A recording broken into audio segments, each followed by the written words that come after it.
Salut tout le monde, nouvelle critique vidéo aujourd'hui critique sans spoiler de Abigail, c'est parti.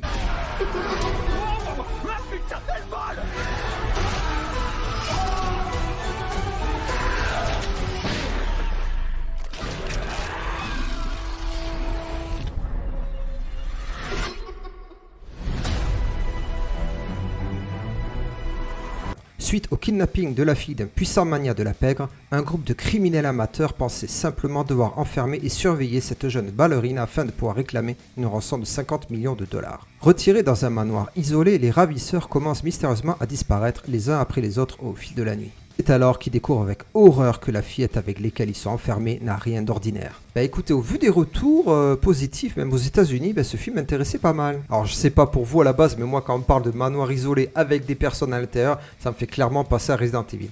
On retrouve des situations assez cocasses qui font penser aux jeux vidéo de Capcom, dont les fameux rushs dans les couloirs avec le flingue à la main et la lampe torche. Niveau ambiance, on est quand même assez bien servi. Le manoir est somptueux, les décors intérieurs sont magnifiques. Côté protagoniste, donc les kidnappeurs, ils sont tous plus clichés les uns que les autres. On arrive quand même à s'attacher à eux. Le film quand même met du temps à démarrer, je trouve c'était un petit peu long. Sachant que de base, on sait exactement ce qui va se passer puisque ça a été divulgué dans la bande-annonce. Attention, je dis pas que toute l'intrigue du film est dedans, mais on sait très bien qui est Abigail. Est-ce que ça vaut pas du coup la peine d'aller voir le film sans lire le scénario? Ouais, je pense que c'est mieux. Côté réalisation, c'est pas mal du tout. Les scènes de balade dans le manoir sont vachement bien filmées et bien rythmées. C'est vrai que je parlais de Resident Evil, mais je trouve personnellement un petit peu l'atmosphère du premier jeu de base de Capcom. Oh, malheureusement, on aura droit bien sûr à des jumpscares assez prévisibles. Certains, j'avoue, m'ont fait sursauter parce que le son au cinéma était un petit peu fort,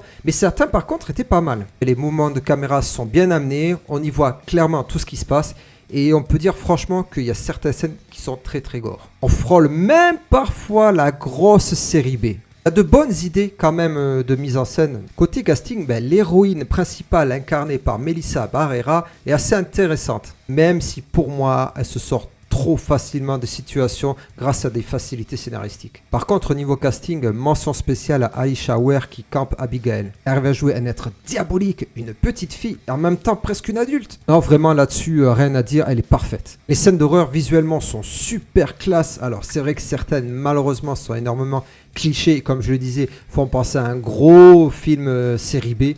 Mais à part ça, dans l'ensemble, on voit très bien les choses. Les effets spéciaux sont pas trop mal. La musique est bien aussi. La musique d'ambiance est vachement bien. C'est oppressant. Il y a quand même une sacrée atmosphère dans ce film. C'est dommage que la fin traîne trop en longueur parce qu'en fait, quand on y repense, ça aurait pu se terminer en 2 minutes. Même si le début est un petit peu long à partir, le deuxième tiers du film est assez intéressant. Et malheureusement, je trouve personnellement que la fin s'étire trop. Voilà, cette nouvelle vidéo est terminée. N'hésitez pas à me laisser vos commentaires, à me dire ce que vous avez pensé du film.